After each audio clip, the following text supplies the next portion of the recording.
You are visible. Okay, okay.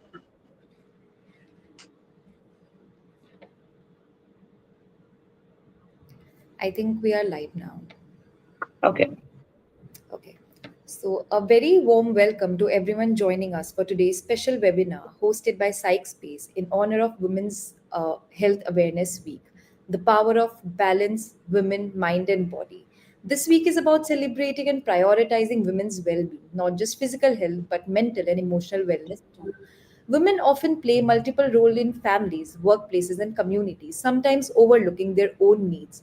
Today, we bring the focus back to their mental health because a healthy mind is just as important as healthy body. We are honored to have two incredible speakers with us. Firstly, we have Ms. Gargi Chakraborty, the chief clinical psychologist and founder of Freebird Psychological Services. Joining her, we have Ms. Priyanka Bhattacharjee, a two-time gold medalist and RCI licensed clinical psychologist and the founder of PsychSpace. On the behalf of the entire PsychSpace team, I thank our speakers for joining us today. I am Gopika Dalmia and I'll be moderating this session. Let's dive into an insightful discussion on women's mental wellness and how we can create a supportive environment for women everywhere. Our first question is for Priyanka ma'am. Women go through several hormonal and biological transitions from PMS and pregnancy to menopause, each of which can significantly impact mental health. Could you shed some light on on how these changes can affect emotional well-being and what kind of support women need during these phases? Right. Thank you so much, Gopika. First of all, I'm so glad that we are having this conversation as a part of the Women's Health Awareness Week.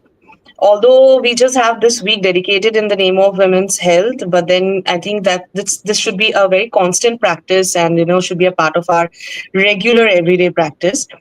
So going to the question that you have asked, and I think a lot of things have been reflected in the question itself, where you're talking about the hormonal changes, during the menstrual cycle, premenstrual cycle, and in fact, a lot of things that changes occur in the postmenstrual cycle phase, during pregnancy, during menopause, and so many difficulties.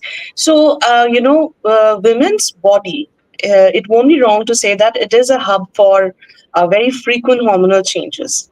Okay, and navigating through them is one of the very important task, and very importantly, we need a very sensitive and aware environment.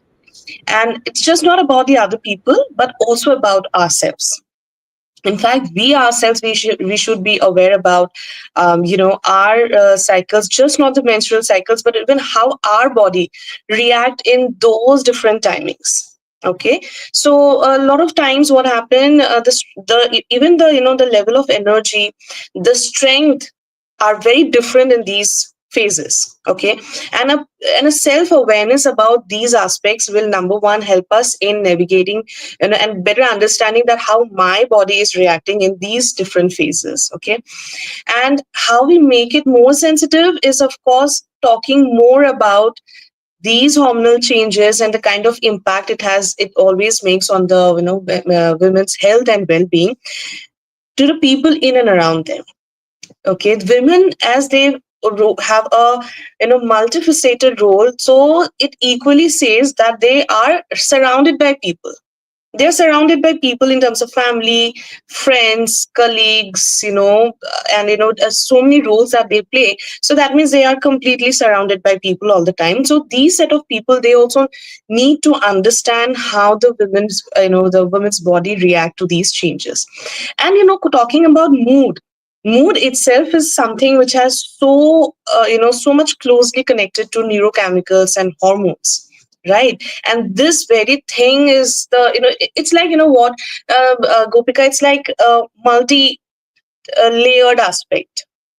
Okay, although we say that, okay, it's not like the menstrual cycle impacting the mood, but the neurochemical changes involved into it, that is causing the changes. And this neurobiology is something that needs to be talked more about.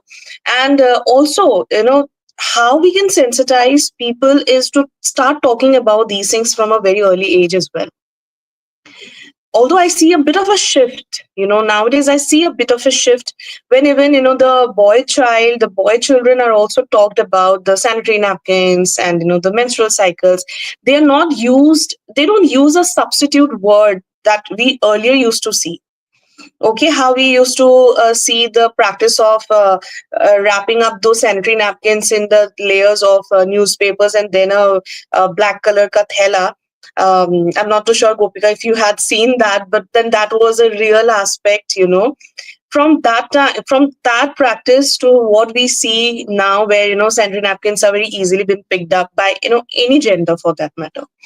So I'm not saying that we have made massive change, but when it comes to human behavior, a smallest of the smallest change is very significant, and I see that significant change. So I really appreciate those change, those sensitivity coming. But then yes, we have a long way to go. So having this early conversation on the menstrual cycle and the hormonal changes a women's body undergo, and even the girls, they need to be educated, just not about the periods, just not about the hygiene, but also how they would have different changes about their strength, their mood, all their functioning, right? Because again, mood is also related to the kind of because the women's body, they also experience a lot of fatigue. Right, it's the fatigue also that causes the distress. Even that is, again, as I said, it's a multi-layer, concern. So there's so many things connected to each other. So a lot of conversations on these, a lot of awareness and sensitization, just not to understand the hygiene part, but also to understand the neurobiology is very important. And if we bring about this sensitizations, we bring about these discussions across all genders, just to meet it needs to make sure that menstrual hygiene should be an inclusive education. It's just not meant for the girls, it should be meant for everyone. So I think that is how we can go ahead in making the environment more sensitive for the women.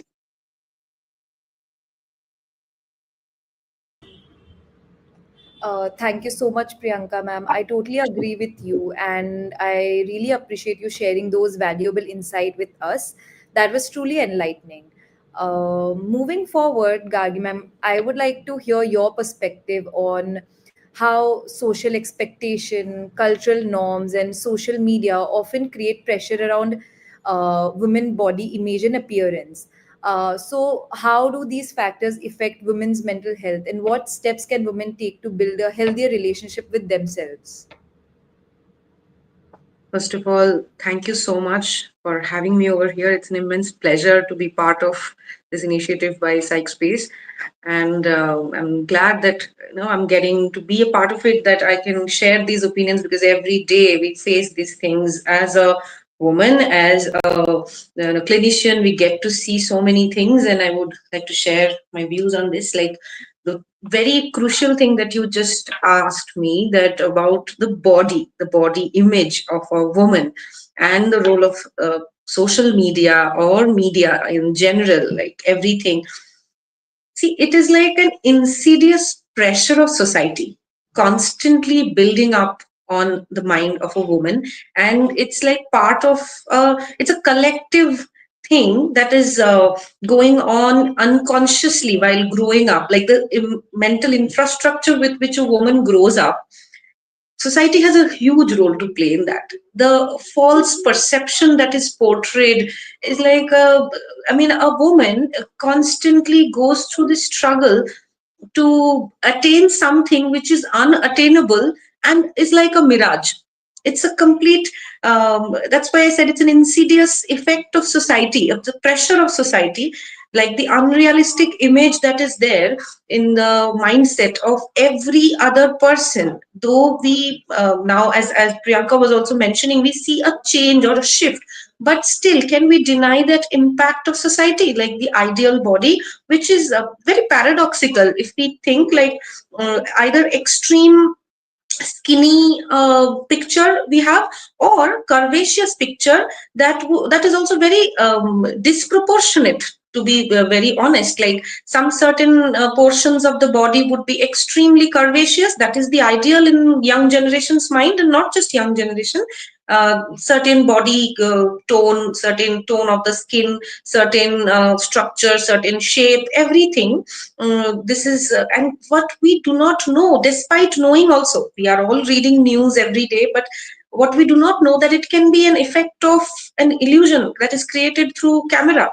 This can be an effect of just beauty, something like a what to say, plastic surgery, or another chemical, or something, effect of light or makeup or something. But the image that is portrayed, like if we just open up any television channel or any social media thing, the constant image that is going on is there in the mindset of the generation previous, next new school children. If we see, like for example, the pressure that a child would carry, like a teenager, a 12, 13, 14-year old, before going to school, they are decking up in a certain way to be presentable. Now imagine, a child is going to school, needs to feel, just they need to focus on something else. I mean, go happily, enjoy your school life. But there, something else is happening. They need to present themselves in a certain way, like people are applying mascara, or I'm not, with due respect to all beauty standards, but unfortunately, that's a pressure on a kid who just could have focused on something else, better things in life. Now, coming to this understanding that what impact it can have, it can have like extreme impact. If I name few things, like the people ending up having BDD, body dysmorphic disorders, or eating disorders, because they are trying to maintain that unrealistic goal, or simple depression, anxiety, though depression is not simple.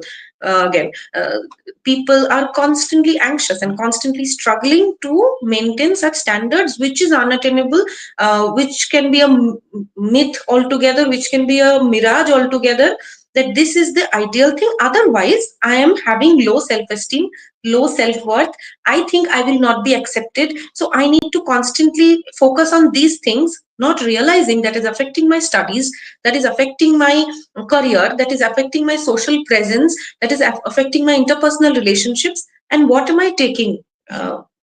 What am I taking in? I'm going through eating disorders, maybe, or I'm going through sleepless nights thinking that I must be validated in a certain way to feel good about myself. I'm not at the end of the day happy with what I have, be it my skin tone, be it my body shape, be it my body structure, because I am feeling I'm not good enough. My question to people is, how much enough is enough? To be precise, how much enough is enough to feel that feeling that okay, I'm okay with myself? And when it's coming to women's body and relation between body and mental health of women, as Priyanka, you were saying, that this is not something that we should talk about once. This is a constant thing that we need to think, we need to um, uh, sit with it and understand and reflect on the fact that where are we headed towards. Though awareness is there, we need to accept ourselves the way we are. We need to understand that if these are the challenges, we need to literate ourselves on the facts that something that is shown in the glamour world might not be the reality, and I can be me with whatever I am. Yes, for health, I need to be concerned what my physician is probably suggesting or what my psychologist is suggesting. I need to take care of my health, and I need to balance. I mean, our theme is the balance, right?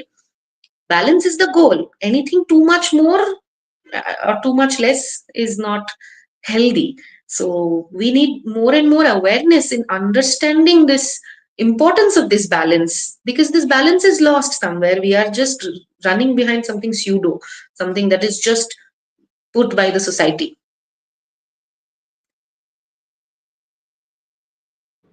Very well explained, ma'am. And I totally agree that we, like women, constantly face a lot of pressure of the unrealistic body standard, which might lead to many physical and mental impacts. So, adding more to the pressure that women have. So, I would like to ask Priyanka, ma'am, that many women tend to prioritize their families, careers, and responsibilities over their own well-being. often leading to burnout. How can women learn to set boundaries and practice self care without feeling guilt? Exactly. So, Gopika, what we mostly see with women, again, how Gargi was mentioning about the role of society. So, the role of society has also been something that has primed women to not prioritize themselves, to not keep themselves front, to not keep themselves at the top of the list of priority. So, this needs such a generational shift. And I mean, when even now we start to talk to working women who are in the age group of around 40 onwards. Okay, so this age group also really matters because it has its on at its back the kind of social pressure and priming it always had. Social priming has, even now it is there, even now it happens, sorry, even now it happens, but we see that over the time the uh, the pressure is slightly lesser, or there is scope of more opinion, but still it is there. Still the priming of the women, it is there. It has not gone away. And we need to talk about an ideal situation when that pressure is being taken away from the women to not prioritize themselves, right? Because even now, I think when we talk about workplace stress, when we talk about work life balance, the worst affected population is the women. Because even when with the industrial revolution, the change of female, the role of women in the society has emerged, but there's certain roles have not emerged when we see it from the home perspective, the home functioning, right? Women, they have got more educated, they have attained more standards of achievement and attainment. They are equally being so much accomplished in any field you pick it up. But when they come back home, right, that scenario has not changed at all. They still struggle to maintain the same role of that primary caregiver once they return home. Right. So for the women, it's so very challenging to navigate something which yes, with a good time, with the advancement of time, and with the change of mindset, the role of women has changed. Education, employment, financial independence, accomplishments, everything, career accomplishment, everything that have really have advanced. But their role when they come back home, that is something very crucial that needs to be discussed, that needs to have more sensitization. Again, sensitivity needs around the people, for the people who are around that particular woman, and they are so much primed to take priority into the family, the career of not only their career, the career of the other people in the family, mostly their spouse, taking care of the children, taking care of the household chores. And so this situation is so much so the major cause of the burnout is the guilt, that even when they would like to step out of their you know this struggled role that they are playing every day, the moment they want to get out of the role and want to give time to themselves, they feel guilty. And that guilt impacts the mental health of the women so much, right? So it's again the burnout experience of the women. It's just not coming from the exhaustive roles that they are playing. It is also coming from the fact that they are not able to do much about it. And when they want to do something, they feel guilty about it because of the priming it has come over the time. So as I was talking about women, if we talk about who are in the early set of their career, right? For example, 25 to 30. Then we talk about women from who are into 30 to around 40, 42, and the age group of around 40 onwards, right?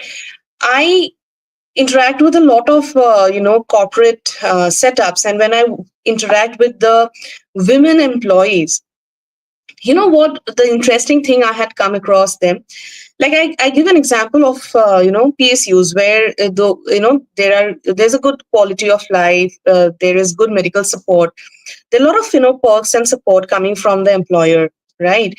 This is working woman who is in a very higher position because of her, of course, for her virtue of her academics, her abilities, her potential, and so on. So one day she was just speaking to me about a state where I explained it to her that this is what is happening with you as a burnout. So why don't you take leave for some days and just take some time off to yourself? Then she tells me that, but then, if I take leave now, what if I need it later when there is an emergency? I said, what emergency? No, if something happens, like if something goes wrong in the family, there's an emergency. I said, what do you mean by emergency? Let us first define that emergency. For example, if there is some kind of a ritual at the husband's house, or some close family members pass away, we have to be there, we have to go there, we have to visit them. If there is any kind of a wedding coming in the family, we have to be there. If my children, they fall sick, I have to be there. I said, your leaves are for you, right? Your leaves are for you. Your leaves are, if there is an emergency, you can take a leave on emergency. ज्यादा से ज्यादा क्या होगा? You'll have a pay cut. Right. You'll have a pay cut. If you just exhaust all your leaves, you'll have a pay cut. But just understanding this thought that, there will be more emergency than this. So the person, the woman, she is not considering her burnout as an emergency. It's actually a very sad picture. Then I explained it to her that if you do not treat this phase as an emergency, definitely it'll have a potential to make things go even worse for you, for your health, for your mental health, because it's not going to be easy for you, right? So instead of taking leave for an emergency, कि जब आपके बात बिगड़ेगी तब आप leave ले रहे हो, उससे ज्यादा अभी आप लीव ले लो, so that you are able to maintain a better health for whatever roles that you are aspiring to play. Because if you won't be able to go and attend someone's wedding or be there for your children's bad health or exams in case you are not keeping well, right? So the priority has to come from there. But again, as I said, I see that difference in the age group of women. So the 20 to 25 to 30 age group of women who are in the early part of their career, I find them more sensitized. I find them more assertive in talking about their health and all that. And in fact, I was again, another set of example. I remember I had a colleague, and she had very difficult time during her menstrual cycle. She had certain medical, condition as well. So whenever she used to be into the cycles, she'll be very, with a lot of grace. What she'll do, she'll just put a mail to the boss that, I'd like to have leave for the next 2 days because of my painful menstrual cycle. And I really found that with a lot of grace, because there was a time when people will not talk about these words so openly.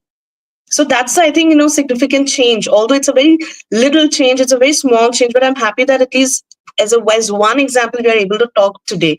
Because as we said that, we need to keep talking about more of these instances. These one or two instances will actually lead to more examples. So most importantly, women, they have to learn to just prioritize themselves. They need to know that for whatever roles they like to play, first of all, they have to play the role of being themselves.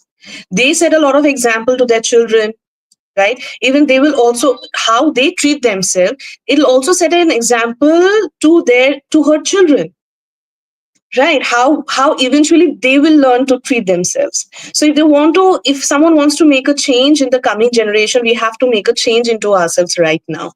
So that change needs to be initiated, and we really need to talk more about the change. That was some really interesting and valuable insight. Gagi ma'am, would you like to add something to what Priyanka ma'am just said? Yes, absolutely. So, what Priyanka, you were saying that I just want to add few things over here. Women do not even feel that they are allowed to feel what they are feeling. They would question their own feeling. The priming that you were talking, were telling that how we learned how from ages. I mean, now there can be a little paradigm shift in the mindset, but what happens is, like for time immemorial, we see now that there's an unnecessary glorification of the fact that the woman is not taking rest and the woman is constantly working. If we notice the psyche and the concept, the schema behind this thing, that the mother of the family or the head of woman of the family, she would be working 24/7, or she would be constantly serving everyone, taking all the, I mean, playing multiple roles, and also glorifying that they don't take rest, or glorifying the fact that yes, she has that so much of work she has, she will do, she will never take rest, or she gets burnt out meanwhile in the process, or if she doesn't show up, nothing will happen in the family, or nothing will go right, or she will have to serve. Like a very recent example that I would share here, 24-year-old kid the woman is having, and the 24-year-old kid is capable of doing a lot of things. I think 24 is quite an age where people are capable of doing everything, where the mother is so much concerned that because she is not present, I mean, she doesn't have the space to, mental space, to think about herself. And the guilt that we were talking now, the guilt is, it's a learned helplessness. They don't know what to do other than that. We don't know what to do, what else can be done. We are not thinking globally. I think especially in spaces where women are growing up in these traditional roles, that you will have to be the homemaker. Recently I was I was attending a comedy show where this person was addressing this thing, that while the other gender is breadwinner, the woman is still the homemaker. And if the gender role would be shifted, maybe they will be home winner and the lady will be still the bread maker.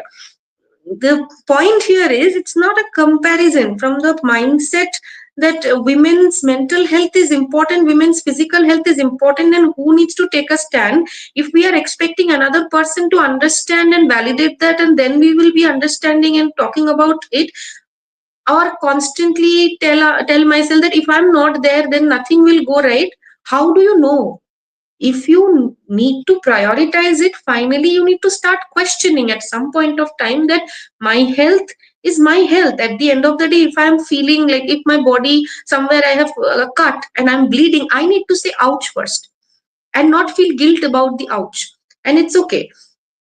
This thing requires this paradigm shift in the mindset is happening these days. We are seeing that yes, people are talking or feeling what they are feeling, allowing themselves to be okay, but they are also, there is a lot of this conditioning in the mindset that no, I have to do things, I will have to do. Why? I can rest because my next generation would learn from me that I need to take a stand for me first. And why will I have to eat after everyone? Why will I have to serve everyone? Then only I will eat. I can also sit and eat together, or I can also rest. Why will I will have to finish all the kitchen work, chores, everything after everyone is done?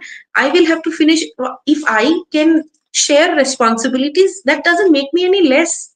I'm still the person who I am. Why my worth is so much conditioned with so many things?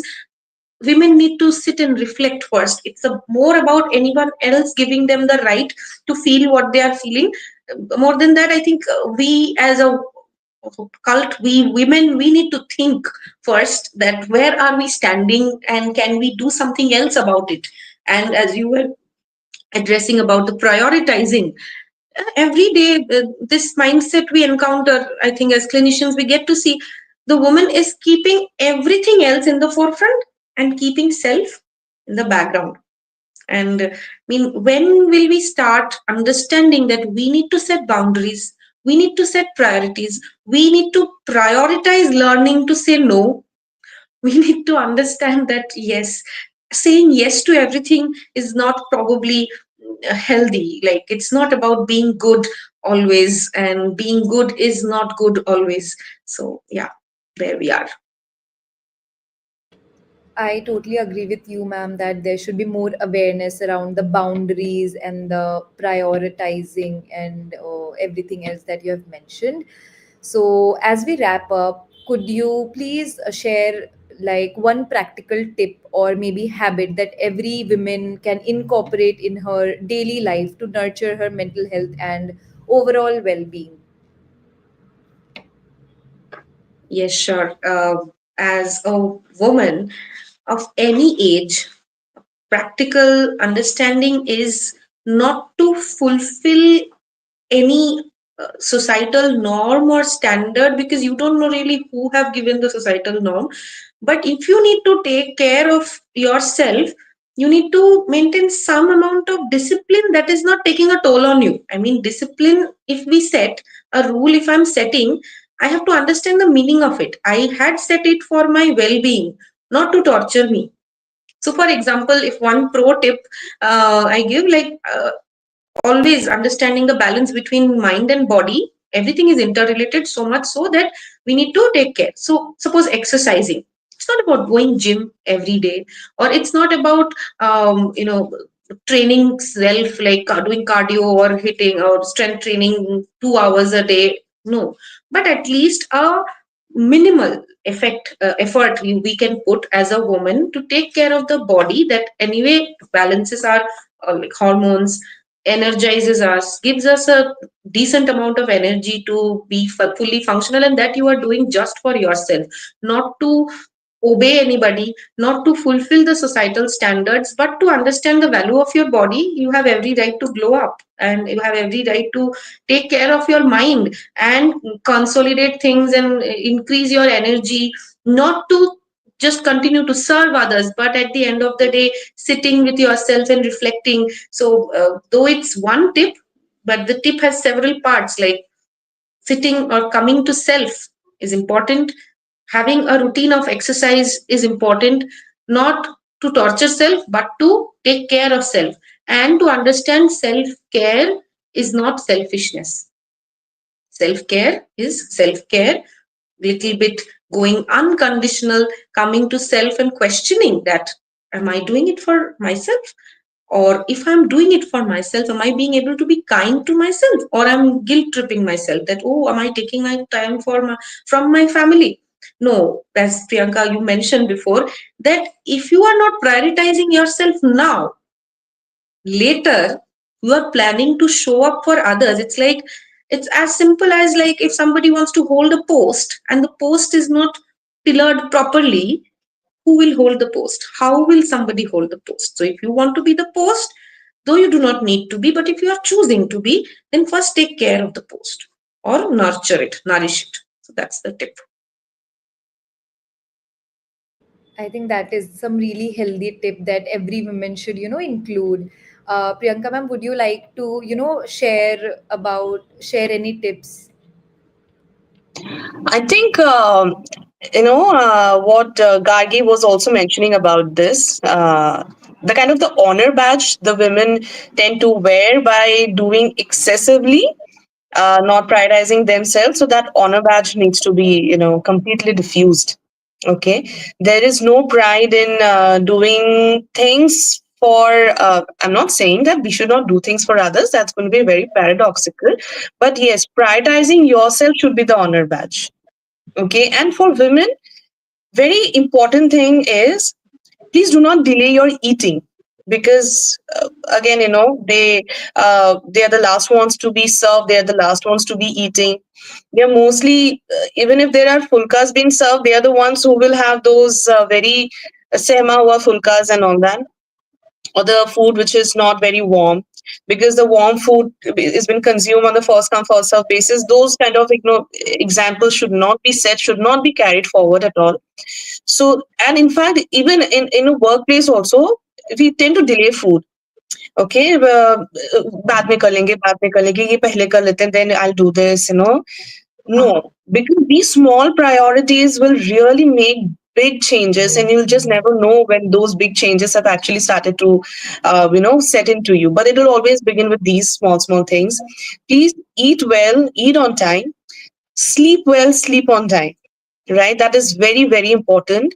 I mean, again, there's no honor badge for a woman to be the first one to wake up in the morning. And I've really seen, women in my family, amongst my family members, relatives, of course, of older generation. They would be like, no, no, I'm always the first one to wake up in the morning. And those aspects have also defined, how good a woman is, because she's the first one to wake up in the morning. She's the first one to, go to the kitchen and prepare. Those practices should be, they should just go away. I don't know where they need to go diminished. They just need to get diffused. So please eat well on time, sleep well on time, and prioritize yourself for exercise, which is a very, very important thing. Whatsoever you would like to do, be it a Zumba, be it yoga, be it meditation. I mean, meditation is a very small aspect of yoga. Of course, just doing meditation will not solve all the health issues or the hormonal support. But anything, be it yoga, be it Zumba, be it some dance class, be it going to the gym, going to the park for some walks, meeting people. And yes, please, very importantly, need to have social support system. That is very, very important, right? Because when we were growing up, ours was a generation when our parents used to say कि नहीं नहीं पढ़ाई में ध्यान दो, friends बाद में नहीं आएंगे तुम्हारे साथ. And we used to often, we'll have always कि नहीं नहीं friends अच्छे हैं. That debate used to always be there. But trust me, that social support is something that goes a long way in just giving you the support that nothing else can do in this world. No other medicine will work the magic. No other exercise will do this magic. No other thing, no amazing food will do this magic, but the magic which is done by social support. So have your social support. Again, women, they tend to lose out on their friends over the time because they start prioritizing on the family, their children, and so on. They tend to lose out on their friends as they grow up, in schools and colleges. Okay, so this is something which women, they really need to know, that please have friends, because you doing things for other people is just a small part of your life. That's not the whole of you. So please, eating well, eating on time, sleeping well, sleeping on time, exercise, and social support are very, very important. I just hope we are able to send out this message very strongly. And as I said, that this is just not once that we need to do this actually should work like a campaign that we should keep doing. I would also like to request Gargi that this time we have Psych Space, we have come up. Why not? I would request that next we can have on behalf of pre-birth psychological services as well. But we should keep this entire campaign keep going, so that I think with that we'll be able to reach out to a lot of people. Absolutely, absolutely, Priyanka. This is something that we need to talk about regularly, and yeah, we need to understand that balance is the key, and we need to keep balancing and prioritizing. And yes, as mental health professionals, we need to bring this up again and again. I mean, as Again, you said, strong message from us women. Please focus on yourself. Yeah. That are some really small steps. I think that being a woman myself, I will include that in my routine. But regardless, thank you to all our speakers for sharing their valuable insights today. We explored how hormonal changes, societal pressures, and self neglect impact women's mental health, and discussed ways to build balance through self care and support. As we wrap up, let's remember to prioritize our well being and create spaces where women can thrive both mentally and physically. Thank you all for joining us. Finally, I would like to extend my sincerest gratitude to all the speakers for enlightening us with our knowledgeable words. Also, thank you to all our viewers for your love and support. Psych Space is available in every social media platform. Follow us on Instagram page for latest updates and information. And for any professional help, we are just a DM away. Thank you all. Thank you. thank you so much. Thank you, Gargi. Thank you for taking Thank you, our time. Priyanka. Thank you, Gopika.